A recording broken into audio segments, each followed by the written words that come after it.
মহাকুম্ভের জমি ওয়াকফের অভিযোগে ফুঁসে উঠলেন যোগী। মহাকুম্ভ শুরুর ঠিক আগেই বিতর্ক। ওয়াকফ বোর্ডের এক সদস্যের অভিযোগ ঘিরে শোরগোল প্রয়াগরাজে। শুরু হতে চলেছে মহাকুম্ভ। ওই ওয়াকফ সদস্যদের দাবি, যেখানে মহাকুম্ভ হবে সেই জমি আসলে ওয়াকফ বোর্ডের। এর প্রতিক্রিয়া জানাতে গিয়ে উত্তরপ্রদেশের মুখ্যমন্ত্রী যোগী আদিত্যনাথ ফুঁসে উঠেছে। বোর্ডকেই জমি মাফিয়া বলে তিনি তোপ দাগলেন। এরই পাশাপাশি মন্দির মসজিদ বিতর্কেও মুখ খুললেন যোগী। তার মন্তব্য, ঐতিহ্য পুনরুদ্ধার করা খারাপ কিছু নয়, বিতর্কিত স্থাপনাগুলিকে মসজিদ বলা উচিত নয়। ভারত কখনোই মুসলিম লীগের মানসিকতা মেনে চলবে না।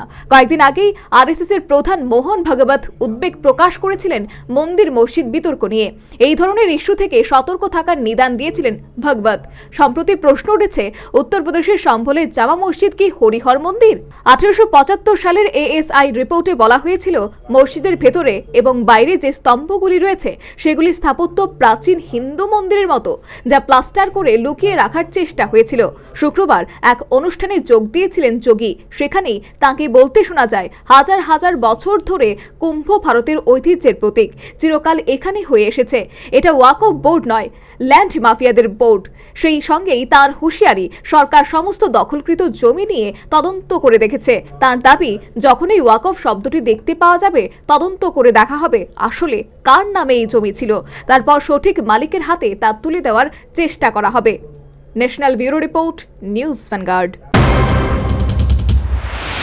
সিজা ইনস্টিটিউট অফ কিডনি সায়েন্সেস কিডনির জটিল রোগের চিকিৎসার জন্য এক উৎকৃষ্ট প্রতিষ্ঠান, যেখানে উত্তর পূর্ব ভারতের প্রথম এবিও অসামঞ্জস্য কিডনি প্রতিস্থাপন এবং মৃত ব্যক্তির কিডনি প্রতিস্থাপন করা হয়। এখানে 115টিরও বেশি কিডনি প্রতিস্থাপন এবং উত্তর পূর্ব ভারতের সবচেয়ে বেশি হিমোডায়ালিসিস করা হয়েছে এবং এই সংখ্যা দিন দিন বাড়ছে। সিজা institute of kidney sciences Tripura সরকার সহ অরুণাচল প্রদেশ, মেঘালয়, মিজোরাম, মণিপুর এবং নাগাল্যান্ড সরকার দ্বারা স্বীকৃতি প্রাপ্ত।